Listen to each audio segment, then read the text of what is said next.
Hi, my name is Dana Takash, and here is my audience.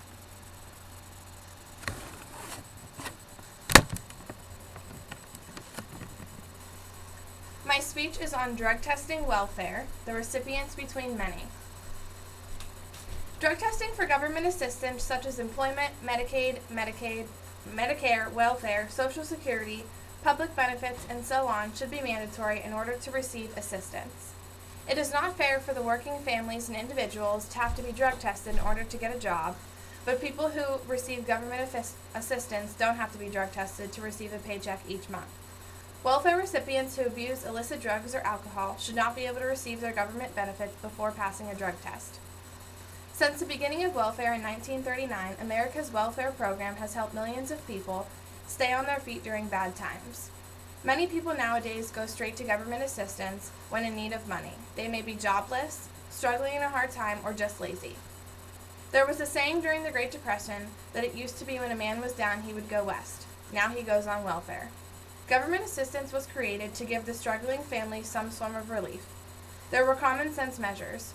Social Security, Medicaid, Medicare, welfare, unemployment, public assistance, food stamps, and other programs were intended to help the struggling American people and to give them time to get back on their feet.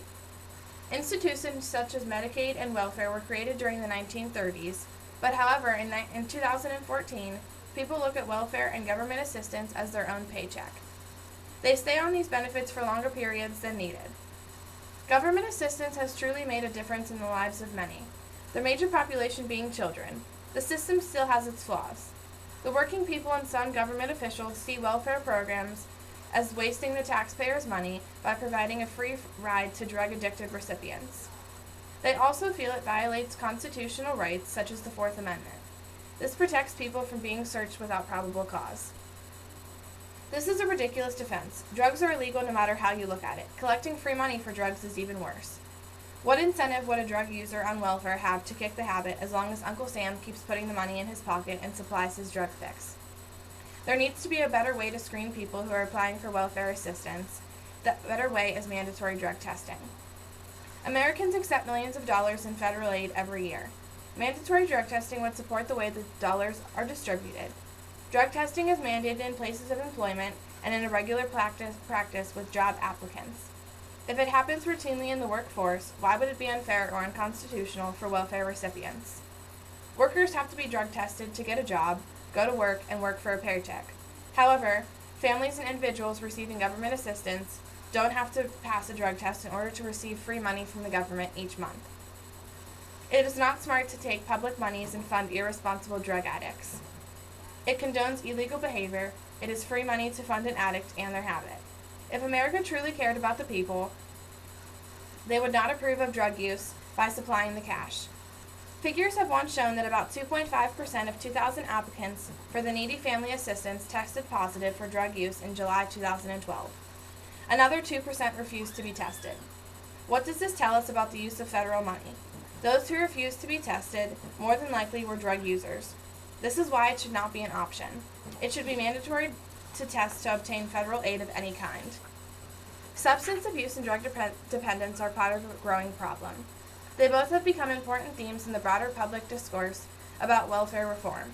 The Personal Responsibility and Work Opportunity Reconciliation Act requires most recipients to work within 2 years of receiving public aid.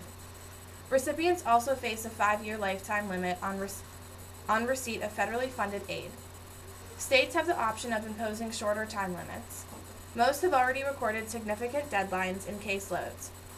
Putting a time limit on the length of stay a family can be on any government assistance will deter families from becoming dependent on it. Just like drug abuse, they become familiar, comfortable, and depend on the money they receive from government benefits and start to live on them. Substance and drug abuse is labeled as a psychiatric problem. Welfare recipients are a special concern when it comes to having to deal with drug use. The ability to chemically test in order to identify illegal drug use can help identify and correct a rapidly growing problem. With mandatory screening, these people could be singled out and helped. In a blind survey, 20% of random welfare recipients reported use of drugs. Of 23.1 million Americans who are on illegal drugs, 2.5 million of them receive public assistance due to unemployment or low-income jobs. These numbers have doubled from 2007 to 2011. Our tax-paying dollars are supplying the illegal substances for these people to continue to use and collect money with no repercussions or penalties. If we start to drug test before giving out federal aid, we will save taxpayer and government money. Taking this money away from those testing positive to drug use would help to educate the entire welfare community. During the period when Bill Clinton was in office, many welfare reforms were put into place. President Clinton focused on trying to deter drug use by holding back welfare dollars and helping the states to save money. He felt that each state has a responsibility to hold the public accountable. He said, "Receiving a public benefit is a privilege, not a right. It is about the responsible use of tax dollars." Lawmakers supported Bill Clinton in more than half the states. They felt that individuals who applied or received public assistance should be drug tested. If the drug test was positive, then the check was held and they wouldn't receive their benefit for that month. They felt that this would help the use of drugs because they needed the benefits in order to survive. If needed to quit in order to survive and still receive their monthly government assistance, the results of this plan showed a decrease in welfare cases because not only would some families and individuals, they wouldn't be allowed to receive their government assistance. It was because Clinton put such an emphasis on moving the drug abusers off the welfare programs. The bills that were drafted by Bill Clinton have been called cruel and inhumane. They were set and still are a focus of the American Civil Liberties Union. The activists have opposed this for years. They feel it is not ethical or stereotypical to stereotype welfare recipients because of falling on hard times and needing help. They fail to see the funds given to these poor families are being used to take illegal drugs. Fighting the unconstitutionality of drug testing welfare recipients was the state of Florida. This state came under fire because Governor Scott tried to make the drug testing a law without the approval of the Florida Senate. In 2009, Michigan also passed the most extensive welfare drug testing that there was. It was the first state to require mandatory drug testing for those applying for state assistance. The Michigan Appeals Court knocked this out in 2003 because the state could not suspiciously drug test recipients without proof. The reason for mandatory drug testing is obvious. If drug testing is cruel, stereotyped, and negative, then why do people who go out and need jobs have to pass drug tests in order to receive employment? Why is it acceptable for employees to do random drug testing without permission? Why do workers' comp mandatorily drug screen people who get injured on the job? Are they being exploited and discriminated against? A drug test rules out the possibility not only confirming of suspicion of people using illicit drugs. People must be drug-free to earn money, but not clean and free of drugs to collect it. If workers who work for their own money each day have to pass a drug screen, then families and individuals who do not work for whatever reason need to pass a routine drug screen as well. There is a fine line between those who receive it and those who should deserve it. The future of America and the drug policy still remain unclear in 2014. The numbers of states working to mandate drug testing for welfare recipients is growing. Many citizens, senates, states, and government are catching on to the importance. There are so many benefits that drug testing recipients for government funding could have on taxpayers and also on the government and funding program itself. The policymakers see the need to start a plan to control the outgoing dollars and to help the drug-addicted citizens all at one time. Drug use is illegal no matter how you look at it. The government needs to stop funding the drug abusers and start helping the situation. I have a graph here. It shows food stamps over the past 10 years, and 50% of families use food stamps. Down here it shows the percentage of adults who are using illegal drugs.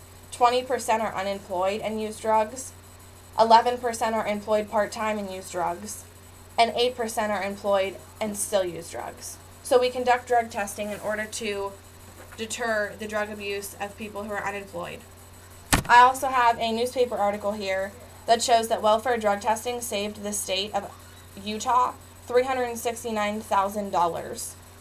I have a graph up top that shows Democrats, Independents, and Republicans who favor drug testing, and over 50% of each one favor drug testing for welfare. I think that the government needs to start realizing where their government funding are going, and we need to start drug testing for welfare. Thanks for watching.